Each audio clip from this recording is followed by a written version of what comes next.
Nah, bagaimana penurunan putusan dari Jawa Timur menjadi kebijakan yang ada di UMSIDA. Nah, Pak Rektor ini selain menjadi Rektor di UMSIDA, beliau juga penanggung jawab kantor layanan lazismu di UMSIDA, ya Pak Rektor ya?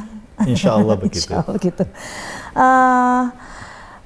Terkait dengan nyambung dari Pak Zainul tadi ya Pak ya, terkait dengan kebijakan yang dari tadi di Jawa Timur. Kemudian kalau di UMSIDA sendiri, bagaimana kebijakan Rektor terkait dengan zakat lembaga yang ada di UMSIDA? Baik, terima kasih Mbak Dian. Sesungguhnya kita ini menyadari bahwa UMSIDA ini menjadi bagian dari Persyarikatan Muhammadiyah.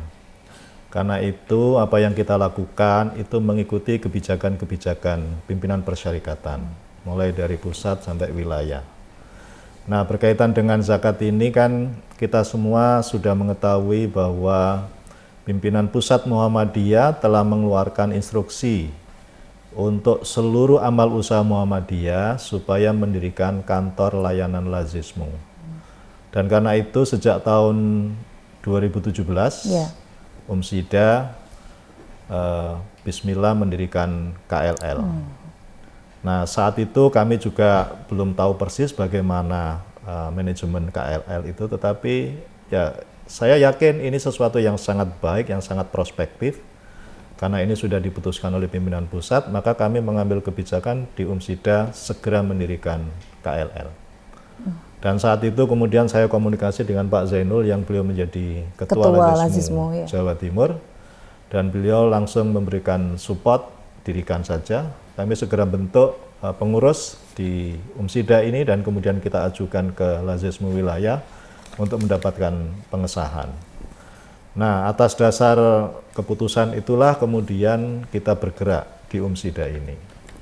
Pada awalnya zakat yang dihimpun oleh KLL ini sumbernya ada dua.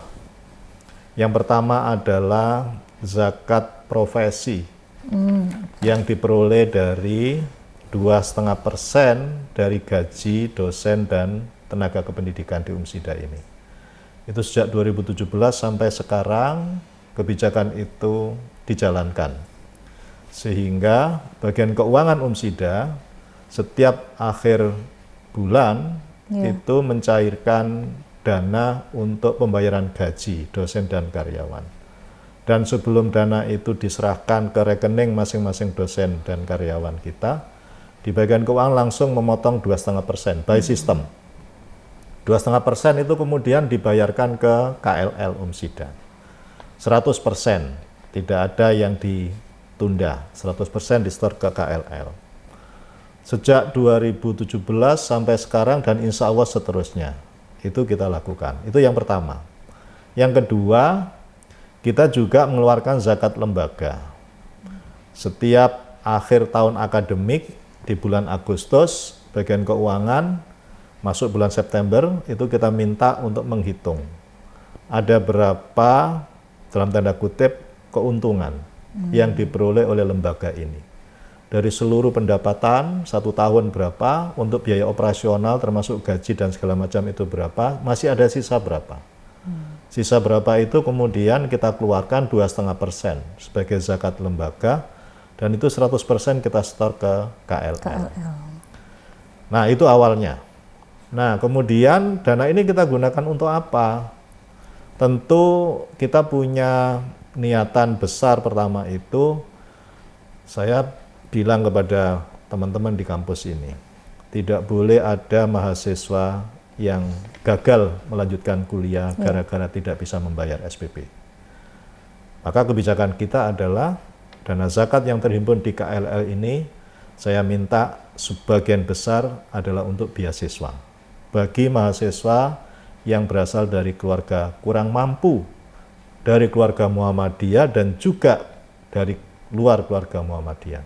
Untuk seluruhnya ya Pak ya? Untuk seluruhnya, yang memenuhi kriteria dari keluarga kurang mampu. Dan kalau kita baca datanya justru yang paling banyak adalah dari luar keluarga Muhammadiyah.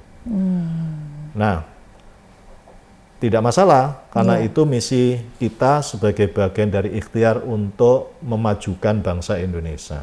Meningkatkan pendidikan, saatnya nanti pasti mereka kalau bekerja dapat pekerjaan yang lebih bagus, ekonominya lebih bagus.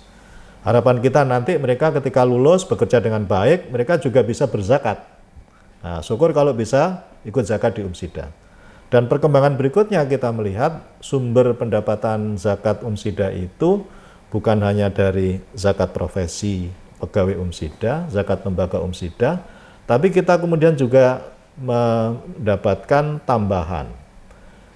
Karena banyak mahasiswa yang merasakan manfaatnya itu, kemudian ada GISMA, Gerakan Infak Sedekah Mahasiswa. Mereka tahu persis bahwa yang mereka lakukan ini adalah untuk menolong kawan-kawannya yang kurang mampu. Dan ada semangat di masing-masing prodi itu, di masing-masing kelas untuk melakukan GISMA ini.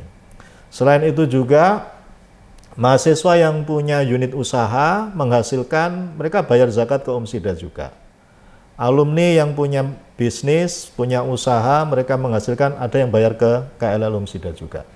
Sehingga pendapatannya menjadi semakin banyak, dan yang bisa kita berikan kepada mahasiswa juga semakin banyak. Besar, ya. Data yang kami terima mulai 2017 sampai 2023 awal ini, bulan Maret, tidak kurang dari 5.025 mahasiswa yang mendapatkan manfaat dari dana zakat yang dihimpun oleh KLL Umsida ini. 5.025 mahasiswa. 5.025 mahasiswa. Dan dana yang kita alokasikan untuk mereka yang mendapatkan beasiswa itu lebih dari 6 miliar yang sudah didistribusikan. Padahal itu mulai 2017 ya Pak ya? Ya, 2017. Sekarang ke 2023, 6 tahun ya, 6 berarti tahun setahun kan? semiliar ya Pak ya? Rata-rata 1 miliar. Luar biasa. Dan awal-awal tidak banyak, awal-awal ratusan juta, naik lagi. Nah sekarang trennya sudah di atas 1 miliar terus. Per tahun Per ini. tahun. Dan saya kira ini menjadi bagian dari pengabdian kita untuk meningkatkan taraf hidup masyarakat kita ini. Nah, tentu kita ingin lebih banyak lagi memberikan beasiswa kepada mahasiswa dari berbagai kalangan yang masuk kategori keluarga kurang mampu. Nah, sudah barang tentu kita juga ingin memperbesar ya perolehan dana zakat yang dihimpun oleh KLL ini. Kenapa? Karena ya siapa lagi kalau tidak kita yang bergerak bersama-sama. Kita tidak mungkin menggantungkan kepada pemerintah untuk menyelamatkan anak bangsa ini supaya mengenyam pendidikan yang lebih tinggi. Karena kita tahu ada keterbatasan dana pemerintah itu. Ya, kita bergerak bersama-sama, membangkitkan bersama-sama supaya ada kemajuan yang signifikan bagi mahasiswa, berikutnya bangsa dan negara ini. Kenapa Pak?